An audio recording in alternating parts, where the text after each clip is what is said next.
Recuperemos lo que es verdaderamente católico, lo que es verdaderamente de Dios. Y vamos a luchar todos juntos, porque aunque somos poquitos, hacemos muchas cosas.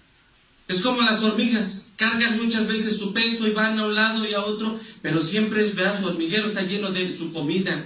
Siempre están llenos porque están unidas, aunque sean poquitas, y se defienden mordiendo a la gente, a los piquitos que la muerden.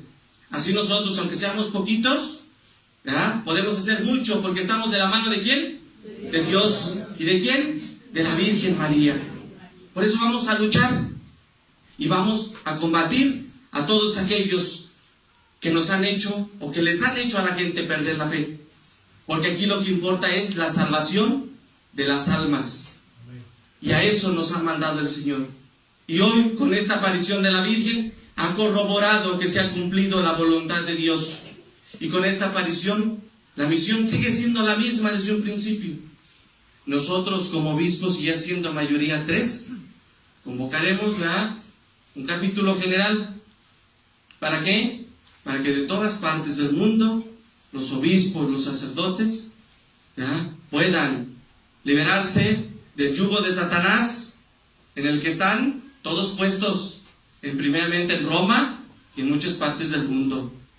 Los templos son de los católicos y para los verdaderos católicos, no para los protestantes que ahora se congratulan en nuestros templos y los profanan. Los católicos debemos luchar, alzar nuestra voz, porque los que son minoría, los que no tienen, ellos piensan que no tenemos voz ni voto en las cosas de este mundo, ni en las cosas de Dios. Pero si regresamos antes del Concilio Vaticano II, el clero, los sacerdotes, son los que tenían el privilegio para poder guiar al pueblo de Dios por sendas de bien y de paz. Retomemos eso, luchemos unidos. Yo solo no puedo. Si ustedes me ayudan, ¿con qué primero? Con sus oraciones. Con que diario tomen el rosario y lo recen. No como le hacen ahora los modernistas que convocan una vez al año a rezar el rosario. No, todos los días, hasta donde puedan de rodillas. Que vengan a comulgar, y si no pueden comulgar, espiritualmente. Porque la iglesia remanente somos el resto de los que quedamos fieles a Dios. Porque ni fieles al Padre Noé, ni al Obispo Adán, ni al Padre Marco, ni a mí. Fieles a Dios. Sean fieles a Dios. Tengan su confianza puesta en Dios. Y por ahí, para los que nos dicen falsos, los que hacen páginas falsas sobre nosotros, para los que hablan mal de nosotros, como dice el que te maldice, si el obispo te maldice, Dios te maldice. Pero no es necesario maldecir a nadie. Dios te sostiene de su mano y te levanta enfrente de tus enemigos. Y fíjense, hay una cosa muy importante. En la iglesia antes se utilizaba el ave fénix. Mucho se utilizaban los escudos episcopales y todo eso. Porque cuando nosotros ponemos a calentar, los que han vivido así o saben de eso, cuando ponen a calentar leña, dejan siempre las cenizas abajo, para que la leña prenda de volada. Nosotros somos esa leña que vamos a prender el fuego de lo que ellos piensan que han quedado cenizas. Y de esas cenizas resurgirá la iglesia católica, romana y apostólica que ellos nos han quitado, para la gloria de Dios. Y no lo puedo hacer solo, sino con la ayuda de todos ustedes.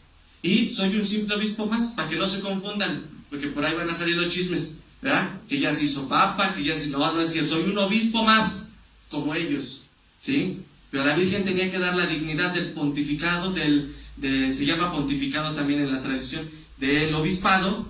¿Para qué? Para que los 3 pudiéramos hacer algo por la iglesia. Y lo tenemos que hacer. Y les pido, recen el rosario por nosotros. Comulguen, si no pueden venir espiritualmente. Sacrifíquense por Dios, por las almas. ¿Cuántos viven ahí pensando que es de día y viven en las tinieblas de la noche? El mar está embravecido y parece que el Señor duerme. Y eso piensan los impíos herejes, que el Señor está dormido. Y no es cierto. El Señor no duerme. El Señor guarda y protege su iglesia. Pero también le dice a sus apóstoles, hombres de poca fe, ¿por qué no hicieron? ¿Por qué no oraron para que la mar se dejara de estar brava, verdad? Así nosotros, aunque el Señor pareciera que está dormido, pero no es así. El Señor nos defiende, nos protege y guarda a su verdadera iglesia. Ave María Purísima.